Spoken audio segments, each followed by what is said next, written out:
Awesome stories, find a chair. Awesome stories, find a chair, please.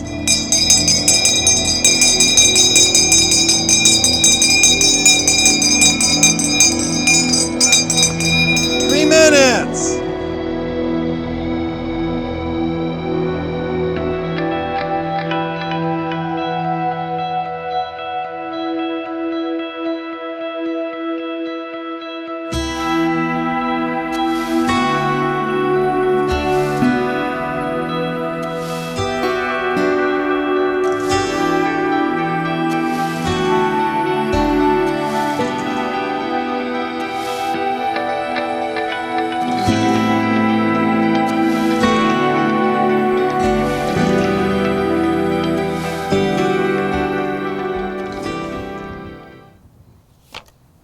Well, good day.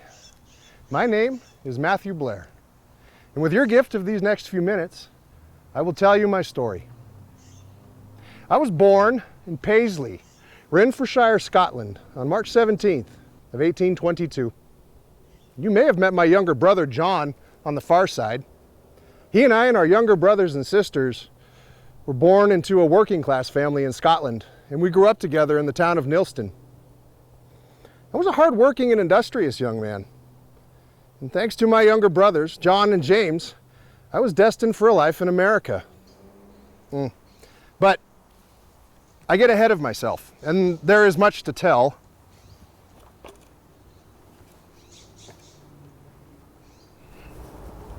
I believe I will start here. On June 13th of 1846, I married Isabella Murray. I was 24 years old. And Isabella was the daughter of William Murray and Isabella Oliphant, and she was slightly older than me, being born in 1818. And we had 4 children together: Agnes, Matthew Jr., John, and James. The family tradition of naming our sons after our brothers is something still continued in some fashion to this day. In 1850, James and I followed in John's footsteps and began our journey to America. We took ship in Scotland en route to England, from where we would continue on. Our journey, however, proved much more eventful than John's. You see, the ship in which James and I sailed, was disabled in a hurricane off the coast of Western Ireland. And for 4 weeks, we drifted helplessly on the ocean. Imagine that. After nearly a month, we were rescued by another ship and towed to the port town of Greenock, Scotland. James and I continued on, eventually made our way to England. From there, we crossed the Atlantic and arrived at the United States, where we met up with John, who had established himself as a cooper, that is, barrel maker, in Indiana.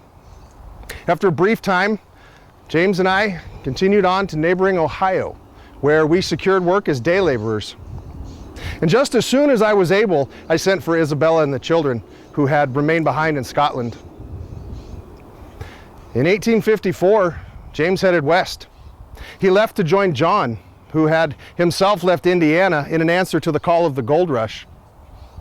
John had settled in El Dorado County, California, where he had purchased and was operating the successful hotel called the Sportsman's Hall. Mayhaps you've heard of it. My brothers were bachelors and were better able to withstand the risks of traveling west. I, on the other hand, had a family I wanted to provide for. So, for the next 8 years, we settled in Newark, Ohio. The life of a day laborer was grueling, and at times it was hard to stay alive. I remember my sister Mary lived with us then. She worked as a dressmaker. At that time, our beautiful Agnes was 13, Matthew Jr. was 12, John was 10, and James, our youngest, who had been born in Ohio, was 8. By 1861, we had briefly moved to Ashland, Kentucky, before my family could make the trek to join John and James in California. As I have mentioned, they were the first to arrive. And in addition to owning the popular Sportsman's Hall, by this point they had established several other very successful businesses in the county. At long last, in 1862, my youngest brother Robert, my mother, my sisters, my wife, and my children, we were all able to begin our journey to join John and James in California. My Isabella died suddenly before we left Kentucky, and she never saw California.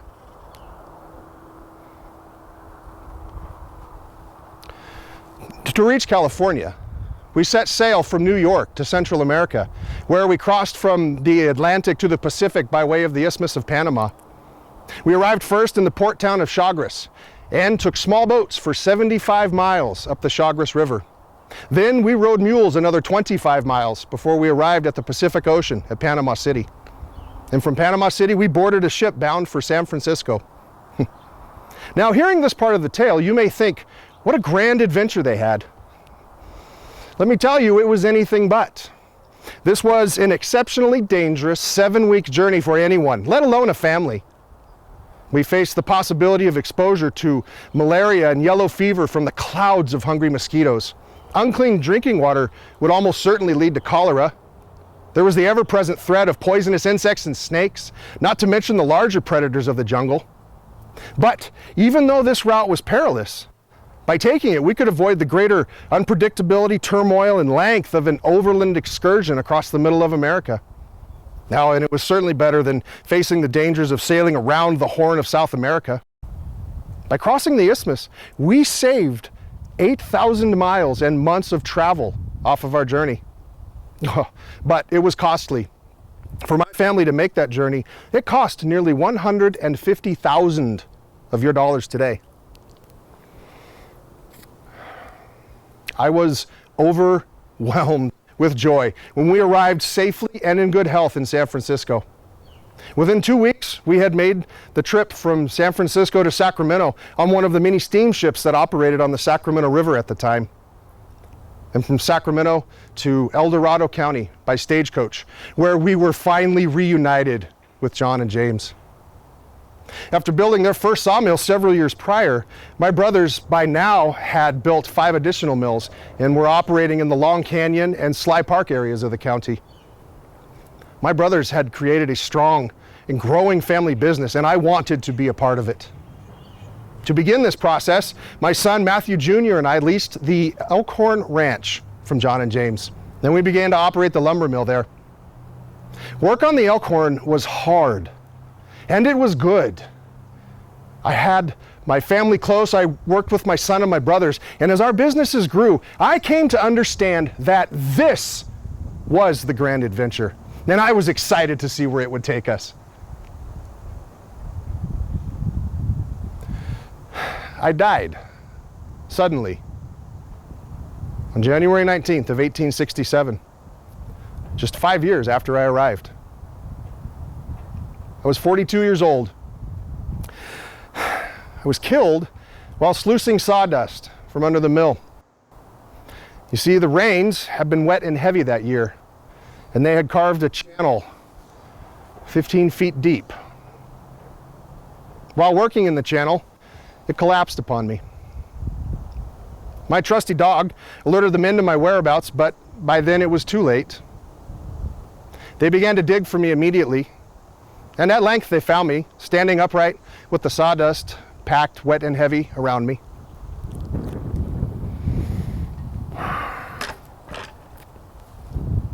On Monday, my body was moved to my brother's residence on Cedar Ravine. And on Tuesday, I was buried in the Placerville City Cemetery. In 1871, when the new Union Cemetery was opened, my body was moved there. And at that time, John and James commissioned a monument in Scotland of Scottish granite that was shipped to the United States and on to Placerville to mark not only my resting place, but the resting place of other beloved family members. It is said that in our plot alone, 20 have been laid to rest. I was well known in this community and esteemed for my sterling qualities. Family and friends described me as being an upright, intelligent, warm-hearted gentleman, an affectionate father and brother, a kind neighbor, and an amiable citizen. And if these words be true, then I am humbled and can say that I lived a good life in the short time I was granted. I will conclude by saying how immensely proud I am of the legacy that I left behind in El Dorado County. It's a legacy that still continues to this day. The Elkhorn Ranch, where I lived and met my untimely demise, is still owned and operated as the Harris family farm by my great-great-granddaughters, Jane and Pamela Harris. In fact, most of the Blairs in El Dorado County today descend through me. There's even rumor that my great-great-great-grandson is lurking hereabout.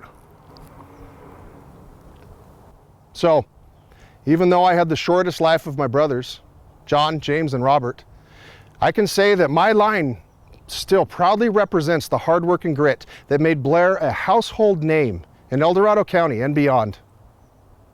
Should you ever stop by the Harris farm, be sure to take in the views of the beautiful surrounding sugar pine and cedar forests.